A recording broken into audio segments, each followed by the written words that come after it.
दोस्तों पंचायत के पहले सीजन के एपिसोड 3 की शुरुआत में ही हमें दिखता है कि सचिव जी और विकास बाइक पर कहीं जा रहे होते हैं और पीछे बैठे विकास के हाथ में वो अपने सर पर एक चक्के वाली कुर्सी लिए रहता है।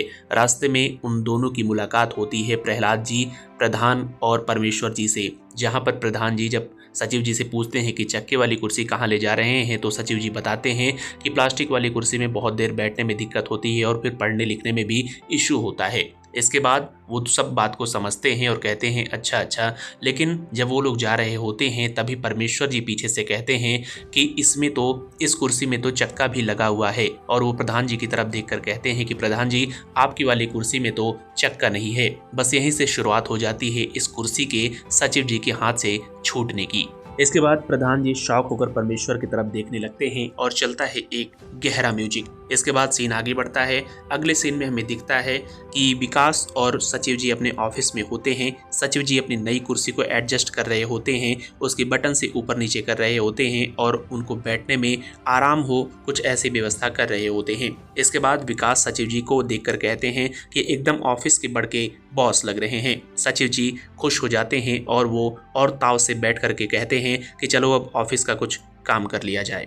इसके बाद आता है पंचायत का इंट्रो, और इंट्रो के बाद हमें दिखता है कि प्रधान जी के घर के पास दौड़ते दौड़ते परेशान होकर परमेश्वर जी आ रहे होते हैं। प्रधान जी का दरवाजा खटखटाते हैं और दरवाजा खुलता है तो अगले सीन में दोनों टीने के नीचे बैठे हुए नजर आते हैं, जहां पर परमेश्वर जी प्रधान जी से कहते हैं कि कल हमारी बेटी की बारात आने वाली है और अभी दूल्हे का फोन आया और कहते हैं कि हमें एक अलग कमरा चाहिए। इसके बाद प्रधान जी कहते हैं कि सबके साथ रुकने में दूल्हे को क्या दिक्कत है।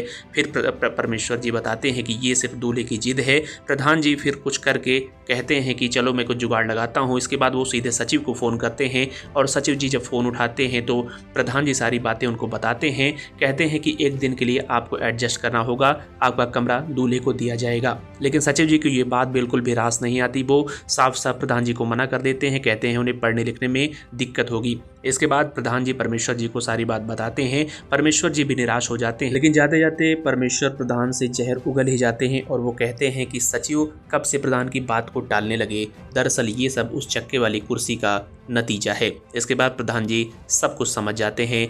अगले सीन में हमें दिखता है कि सचिव जी के मना करने के बाद भी पंचायत भवन से ऑफिस से सारा सामान हटने लगता है और ये सब पंचायत यानी प्रधान जी के आदेश से ही होता है।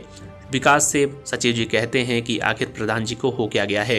विकास कहता है कि गांव देहात में ये सब चलता है, एक दूसरे के सहयोग से ही बात बनती है। सचिव जी भड़क जाते हैं और कहते हैं सहयोग तुम लोग करो, तुम लोग रिश्तेदारी निभाओ, मैं यहाँ इन सब के चक्कर में नहीं पड़ने वाला हूँ। तभी वहाँ पर इसी बातचीत के दौरान परमेश्वर जी आ टपकते हैं और परमेश्वर जी कहते सचिव जी से माफ़ी मांगते हैं, कहते हैं इन सब परेशानियों के लिए क्षमा चाहता हूँ। लेकिन सचिव जी उनकी बात को हंस के टाल देते हैं, बोलते हैं कोई दिक्कत नहीं है। इसके बाद वो विकास से कहते हैं कि यहाँ का काम खत्म होने के बाद तुम स्कूल के पास चले जाना, वहाँ का काम देखना। और जैसे ही वो कुछ काम सचिव जी को सौंपने लगते हैं तभी विकास उनका बीच बचाव करता है। विकास कहता है कि अभी इनको तुरंत मार्केट निकलना है, इनको इमरजेंसी लाइट बेचनी है। इसके बाद सचिव जी तुरंत चाबी घुमाकर बाहर निकल जाते हैं और इसी बीच बाहर जाकर वो विकास को डांटते भी हैं कि ये फालतू का काम पकड़ा दिया तूने। लेकिन विकास कहता है कि एक तो हमने आपको बचाया, ऊपर से आप हमको ही डांट रहे हैं। इसके बाद सचिव कहता है कि मैं वहाँ जाके पूरा दिन क्या करूँगा। विकास कहता है कि वहाँ जाके कुछ देर पढ़िएगा। सचिव जी फिर उससे अपनी बुक भी मंगा लेते हैं। लेकिन जब विकास बुक भर रहा होता है तभी परमेश्वर जी विकास को देख लेते हैं और कहते हैं कि ये किताबें कहाँ लेके जा रहे हो। विकास कहता है कि ये भी बेचना है। सचिव जी मूडी आदमी है, कभी भी कुछ भी बेच देते हैं। परमेश्वर शौक रह जाते हैं। विकास बाहर चला जाता है। इसके बाद परमेश्वर को एक फ़ोन आता है, उसमें पता चलता है कि घी खत्म हो गया और घी मंगवाना है। सचिव जी को परमेश्वर जी देखते ही रोक देते हैं और कहते हैं कि बाजार से घी का डब्बा लाना है। इसके बाद सचिव जी उन्हें आनाकानी पहले तो करते हैं, फिर बाद में पता चलता है, बाद में परमेश्वर उन्हें कहते हैं कि ऐसे हैंडल में टांग लेना, क्योंकि आते वक्त तो इमरजेंसी और किताब आपके पास नहीं रहेगी, वो तो बिक ही जाएगी। इसके बाद सचिव जी के अगले सीन में हमें दिखता है कि एक तरफ इमरजेंसी टंगी होती है गाड़ी के हैंडल में और दूसरी तरफ घी का डब्बा, और वो सीधे पहुंच जाते हैं परमेश्वर के घर, जहां पर हलवाई खाना बना रहा होता है। घर पहुंचते ही सचिव जी हलवाई से पूछते हैं कि हलवाई कहाँ है, उन्हें घी का डब्बा देना है। हलवाई उन्हें एकटक देखता रहता है। सचिव जी समझ जाते हैं कि यही हलवाई है, क्योंकि इसके हाथ में ही भगोना है, जो कि काम से बचने के लिए सचिव जी ने इमरजेंसी लाइट बेचने का बहाना बनाया था। लेकिन अब फिर से परमेश्वर जी जब उनके घर पर सचिव जी आते हैं तो फिर से उनको कहते हैं कि सचिव जी एक छोटा सा काम था। अब सचिव जी और झल्ला जाते हैं और सीन आगे बढ़ता है। इसके बाद अगले सीन में हमें दिखता है कि पंचायत भवन में एक लाइनमैन लाइटें लगा रहा होता है और वो सचिव जी से वहां पर बहस भी करता है। वैसे ही सचिव जी काफी झल्लाए हुए होते हैं और जब लाइनमैन उन्हें कहता है कि हरा लाइट लगाऊं या लाल, तब सचिव जी और भड़क जाते हैं और कहता है जो लगाना है लगा, मेरी बहन की शादी नहीं हो रही है। इसके बाद वो अंदर जाते हैं, ऑफिस में परेशान होकर बैठ जाते हैं। तभी फिर एक फोन बजता है और ये परमेश्वर जी का होता है। परमेश्वर जी फोन उठाते ही कहते हैं सचिव जी एक छोटा सा काम था। सचिव जी फिर परेशान हो जाते हैं। सीन आगे बढ़ता है। अगले सीन में हमें दिखता है कि प्रधान जी और प्रहलाद जी सच संवर रहे होते हैं अपने आप को शीशे में देख के। इसी बीच प्रधान प्रहलाद से पूछते हैं कि ये बताओ, क्या तुम्हें भी ऐसा लगता है कि सचिव की वो चक्के वाली कुर्सी की वजह से वो मुझे अपने आप से ऊपर समझने लगा है। इसके बाद प्रहलाद प्रधान की बातों को काटते हुए कहते हैं प्रधान जी ऐसा कुछ नहीं है, सचिव जी ऐसा नहीं सोच रहे हैं। लेकिन प्रधान जी कहते हैं कि ऐसा नहीं है, मैं जानता हूँ, लेकिन गाँव वालों को ऐसा लग रहा है कि अब वो प्रधान से ऊपर हो चुके हैं।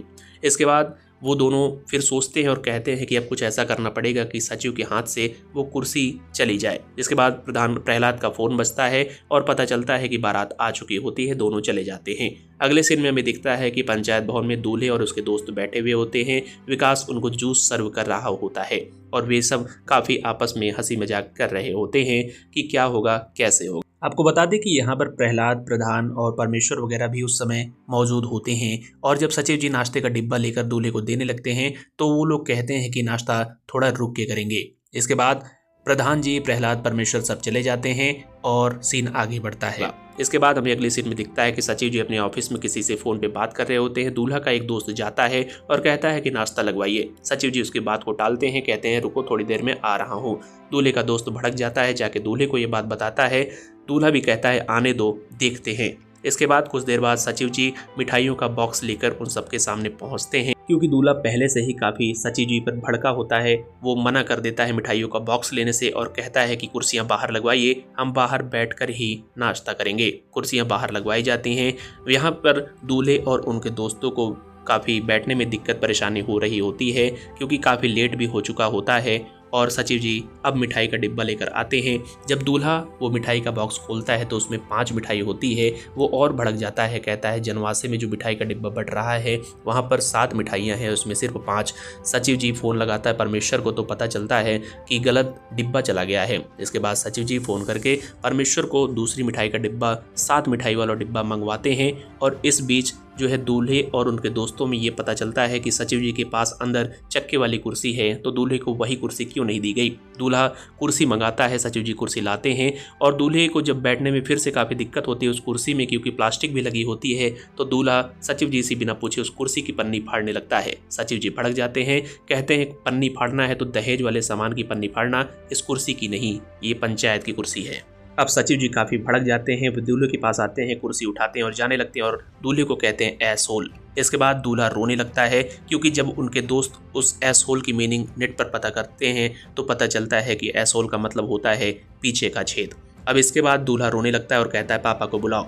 उसके पापा आते हैं, पंचायत के प्रधान प्रहलाद और बाकी सारे गांव वाले भी आते हैं। पंचायत भवन के रूम का सीन दिखता है और इसमें सभी जो है दूल्हे को काफ़ी मना रहे होते हैं। इसके बाद जो दूल्हे के पिता होते हैं वे भी सचिव जी पर काफ़ी ज़्यादा भड़के हुए होते हैं। वो कहते हैं कि दूल्हे को कोई गाली कैसे दे सकता है, कोई एसहोल कैसे बोल सकता है। इसके बाद सचिव जी अपनी सफाई में कहते हैं कि एसहोल का मतलब होता है बेवकूफ़, पीछे का छेद नहीं होता है। इसके बाद जो है उसके पिता कहते हैं कि कोई दूल्हे को बेवकूफ़ भी क्यों बोलेगा और अब इसका बदला ऐसे लिया जाना चाहिए कि दूल्हा भी उन्हें एसहोल बोलेगा। दूल्हा खड़ा होता है और सचिव जी को तेज से कहता है एसहोल। इसके बाद सचिव जी नीचे झुका लेते हैं अपनी मुंडी और फिर बाद में सब ठीक होने लगता है तो दूल्हा कहता है कि हम बारात में जाएंगे लेकिन सचिव जी की चक्के वाली कुर्सी भी साथ में लेकर जाएंगे। इसके बाद सचिव जी की चक्के वाली कुर्सी जब जाने लगती है तो प्रधान और प्रहलाद काफ़ी खुश हो जाते हैं और उनकी चक्के वाली कुर्सी बोलेरो पर ऊपर लदा दी जाती है। इसके बाद बारात चली जाती है। सचिव जी इधर खड़े होकर के परेशान होकर के देखते रहते हैं। इसके कुछ देर बाद अगले सीन में भी दिखता है कि इस बार जो है वही रोड है, वही बाइक है, लेकिन जो है प्रहलाद जी बाइक चला रहे हैं और प्रधान जी पीछे चक्के वाली कुर्सी अपने सर पर लेकर बैठे हुए होते हैं और कहते हैं कि इस कुर्सी में ज़्यादा अच्छा लगेगा।